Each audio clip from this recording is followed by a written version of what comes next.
Amigos, muy buenas noches, bienvenidos a un programa más de Al Hilo del Tiempo.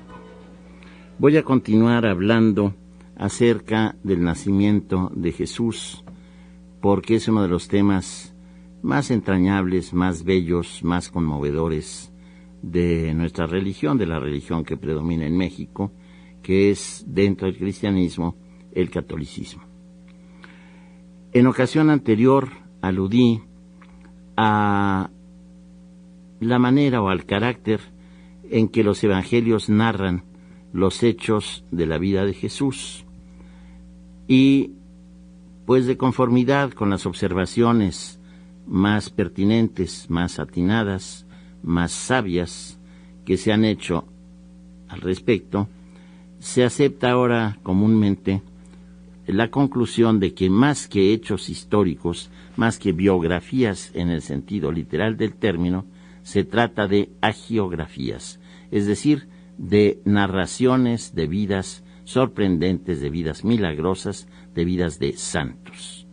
Hagiografía quiere decir precisamente eso, vida de santo. Y en el caso de Jesús, que para todos los creyentes en él es Dios, con mayor razón se puede hablar de una hagiografía. De allí que debamos acostumbrarnos, si queremos entrar en el espíritu de quienes leen el Nuevo Testamento y específicamente los Evangelios, de una manera conveniente para fomentar lo religioso y especialmente el espíritu navideño, debemos aceptar algunas cosas a las que se opone tal vez nuestro espíritu crítico.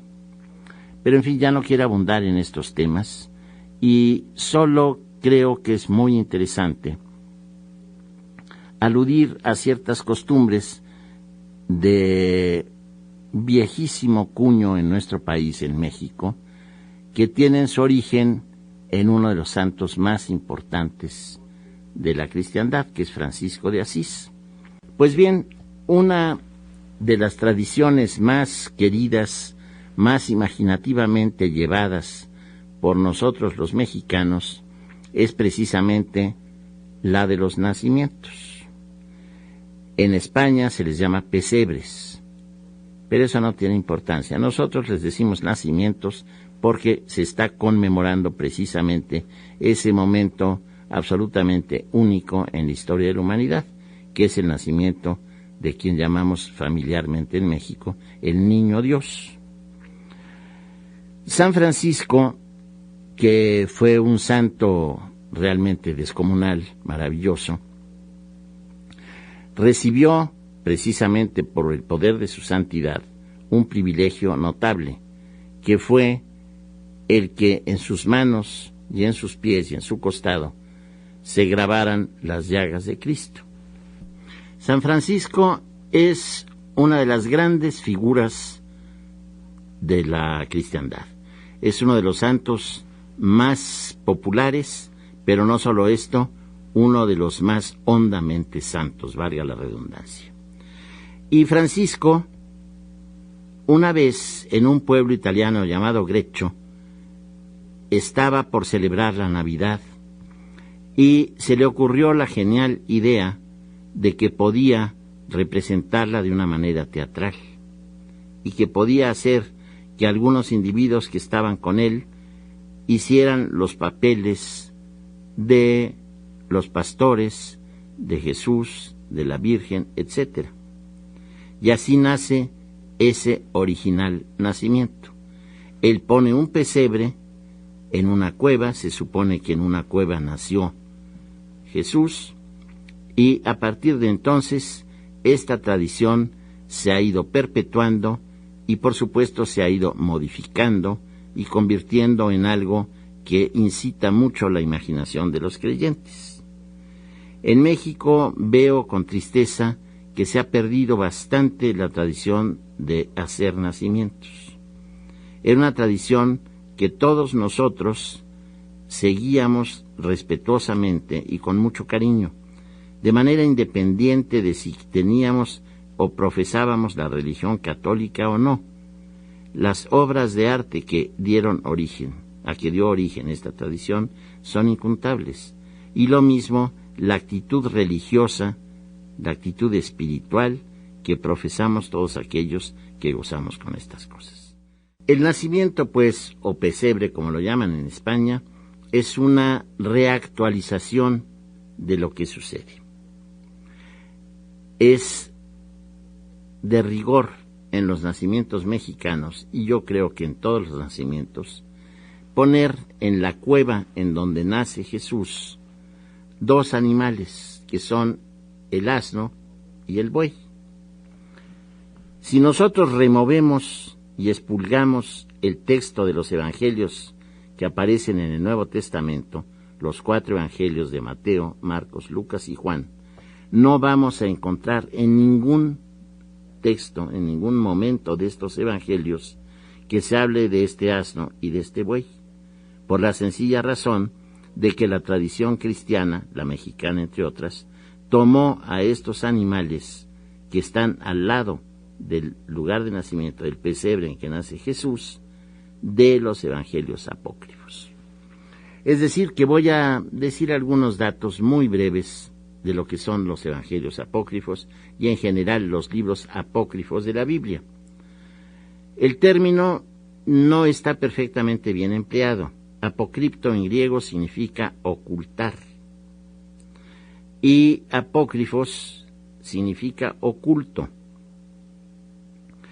Entonces, estos textos, los textos de algunos evangelios, de algunas epístolas, de algunos hechos que no aparecen en la Biblia, pero que son muchos y que no fueron reconocidos por las autoridades eclesiásticas, recibieron el nombre de apócrifos, es decir, ocultos. Nunca han estado ocultos, pero cambió el sentido de la palabra y ya se designa con ello a los que son, por así decirlo, ilegítimos, falsos. Esto no significa de ninguna manera que sean prescindibles o que sean textos indignos de atención, por supuesto que no. De ellos se ha tomado, como dije, la presencia del asno y del buey en los nacimientos, pero también ellos nos dieron los nombres, entre varias listas, de Melchor, Gaspar y Baltasar, los Reyes Magos, que no aparecen como reyes en el Evangelio de Mateo, que los menciona, simplemente como magos. A los evangelios apócrifos se deben muchos detalles que celosa, amorosamente, conserva la tradición cristiana. También allí se habla de Dimas y Gestas, como el buen y el mal ladrón que acompañan a Jesús en el martirio de cruz. Y así sucesivamente.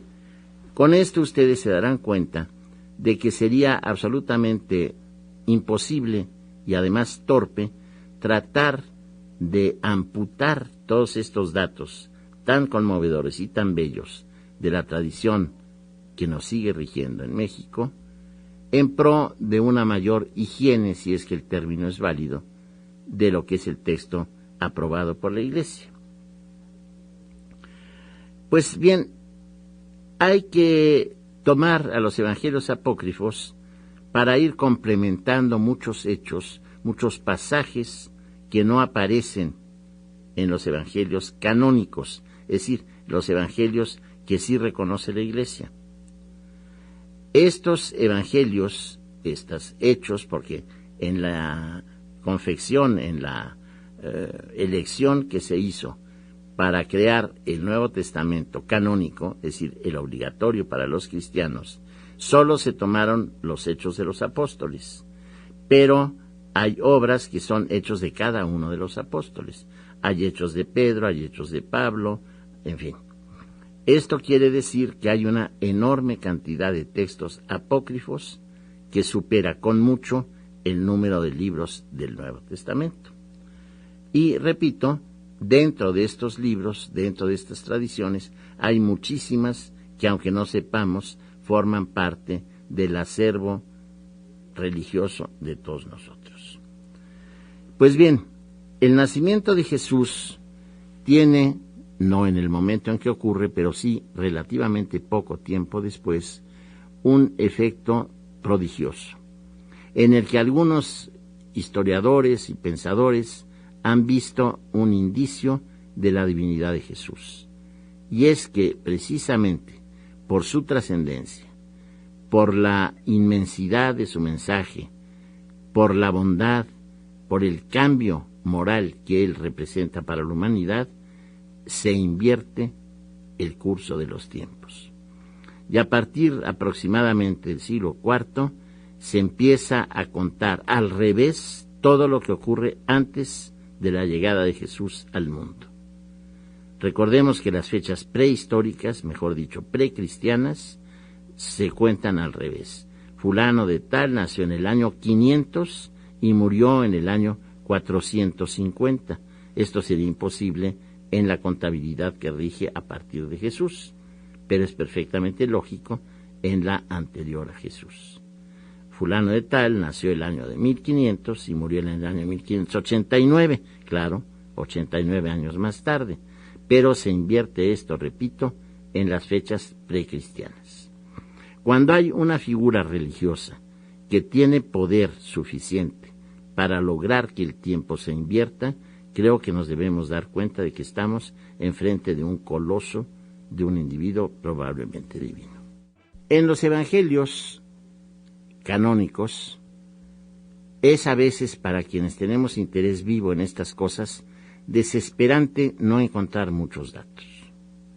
Estos datos, como decía en un comentario anterior, algunas veces los encontramos en los evangelios no canónicos, sino apócrifos. Pero es muy grande el número de evangelios apócrifos y algunos de ellos realmente están hechos con un criterio que no se puede admitir como serio en ningún foro del mundo. En cambio, los evangelios canónicos, que son Mateo, Marcos, Lucas y Juan, gozan del privilegio de que se les considera obligatorios para el cristiano. Es decir, son evangelios, son libros, son escritos que tienen una facultad, una propiedad maravillosa, que es la inerrancia. Ningún texto de la Biblia puede errar, equivocarse. La Biblia en su totalidad, es decir, el Antiguo y el Nuevo Testamento, tienen esa propiedad. En cuestiones de fe y de costumbres no pueden tener error alguno. Lo pueden tener en una cuestión de otra naturaleza, pero no en fe y costumbres. Pues bien, para que llegara esta declaración tuvo que pasar mucho tiempo. Y no gozan de este privilegio los evangelios apócrifos. Es decir, que aquel que lee en un evangelio apócrifo una cosa extraña, por llamarla de algún modo, pues no tiene obligación de creerla, y sí tiene obligación de creer muchas cosas que van en contra de la razón en los evangelios canónicos. Es decir, que como siempre sucede en el terreno de lo religioso, no debemos esperar, porque no es eso de su competencia, la precisión que nos da un texto científico.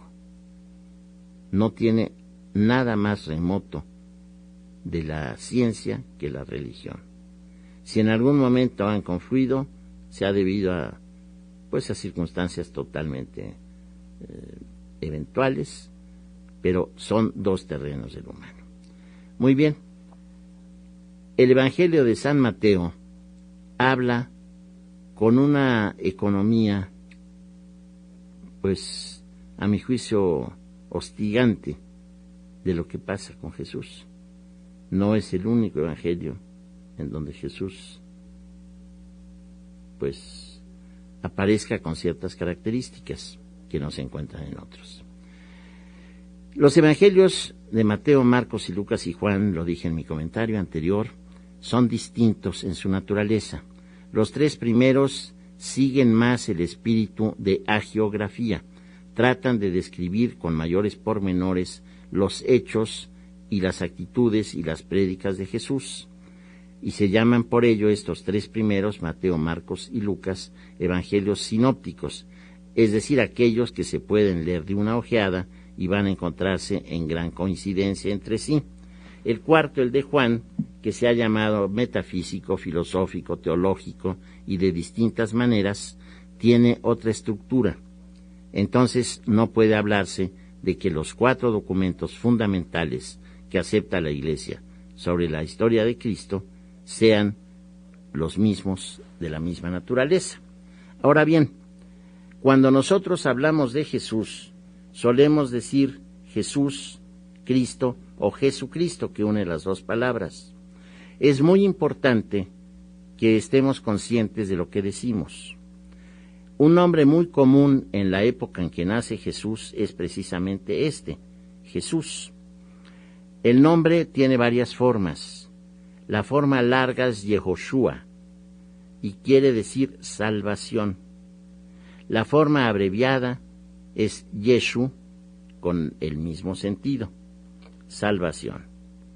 Es decir, que estamos hablando de una palabra que equivaldría grosso modo al nombre propio Salvador en español, que aunque sea un nombre ya tan desgastado por el frecuente empleo, pues a veces nos olvidamos del sentido de lo que estamos diciendo, pero Salvador pues significa justamente eso, ¿no? El otro nombre, Cristo, es la adaptación, la traducción, mejor dicho, de un término hebreo que es Mashiach. Mashiach quiere decir Mesías, es decir, aquel que salva, aquel que recibe la unción, la untura de lo santo. No podría encontrarse en griego una palabra similar. Entonces se buscó un verbo, chrio, que significa untar, para indicar con ello lo que se está diciendo con Mashach en hebreo.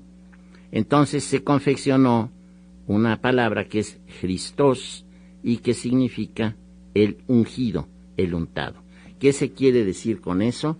El que ha recibido del Altísimo la capacidad para curar, la capacidad de salvar y todo esto. El que va a salvar al hombre nada menos que de sí mismo.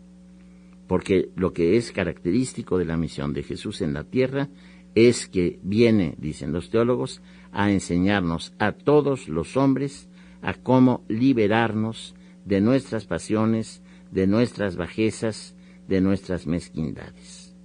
No hay tarea más importante, más noble y más bella que esta, pero tampoco hay una que sea más difícil, porque el hombre es soberbio, el hombre difícilmente admite sus errores y trata siempre de tener la razón. Jesucristo, pues, ya es una entidad, llamémosle provisionalmente así, que es mucho más que Jesús y también es otra cosa que no es Cristo a secas. Es Jesús el Cristo, Jesús el Mesías. Aquí interviene ya no la historia, ni la tradición, ni los buenos deseos. Aquí interviene ya, históricamente hablando, el criterio teológico. Jesucristo es la segunda persona de la Trinidad. Es Hijo del Padre y como tal es coeterno con el Padre y consubstancial con Él. Y esto también se aplica al Espíritu Santo. El dogma de la Trinidad es probablemente el más complejo de todos los dogmas cristianos, pero de una manera muy general voy a decirles lo siguiente. Se supone, se afirma, que las 3 personas de la Trinidad, Padre, Hijo y Espíritu Santo, son de una misma substancia, es decir, participan de una sola substancia que las forma. Y aparte de eso, no tuvieron principio ni tendrán fin. A esto, que es tan difícil de entender, ya no digamos de creer, se le ha llamado Santísima Trinidad. Pues bien, la Santísima Trinidad tiene como segunda persona a Cristo, a Jesucristo. ¿Qué se está indicando por esta palabra? Que es consubstancial con el Padre, quiere decir que tiene una substancia como la del Padre. Por consiguiente, es Dios, pero al mismo tiempo es hombre. Tiene eso que es privativo, que es exclusivo de Él, que no se aplica a las otras dos personas de la Trinidad, que son el Padre y el Espíritu Santo. Jesús es el único que es hombre y que es Dios. Y para ello se ha elaborado una compleja y hermosa teoría teológica que se llama de la unión hipostática, porque persona en griego se dice hipóstasis. Y entonces en Jesús, en Cristo, conviven o confluyen dos personas que tienen como característica, no se me entienda mal o me expresé mal, no son dos personas que se vayan a unir, sino que es una persona que es simultáneamente, por un lado, divina y por el otro lado, humano. Esto es lo glorioso, lo grandioso del intento teológico que han descubierto los especialistas en la promesa de salvación y en los medios de salvación que trae Jesús al mundo. Y es que siendo hombre, verdadero hombre, no deja de ser verdadero Dios. Al ser verdadero Dios, pero entender los problemas del hombre, le da a éste los medios, las capacidades, la resolución y los procedimientos para dejar atrás todas sus imperfecciones y todos sus defectos, todas sus malas acciones, todos sus pecados.